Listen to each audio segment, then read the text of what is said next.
চাঁদপুরের মেঘনা নদী, এই নদীতেই একসময় বড় বড় ইলিশ পাওয়া যেত, কিন্তু এখন সেই চিত্র বদলেছে। আগের মতো আর বড় ইলিশ মিলছে না, কিন্তু কেন? বড় মাছ কমই পাওয়া যায়, কি বড় মাছ সব দক্ষিণ অঞ্চলে ধরে ফেলায়, বন ফেলায় আর কারেন্ট জালে এহিয়া দিলে যেমন ওই বড়টা তো ধরে এক দুটো মতো পায়। অনেক জাল্লা একই জাটকা মাছটা পর্যন্ত ধরে লায়, তার মাছ বড় হইব করতেন।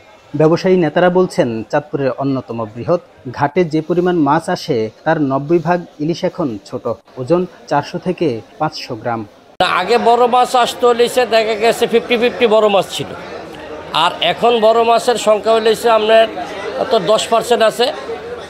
মানে 100 মণ মাছ হইলে 10 মণ বড় মাছ হইতেই কষ্ট হয়ে যায়। গবেষকরা বলছেন, জলবায়ু পরিবর্তনের কারণে পানির তাপমাত্রাও বৃদ্ধি পেয়েছে, এতে প্রাণীজগতের জৈবিক প্রক্রিয়া বাধাগ্রস্ত হতে পারে।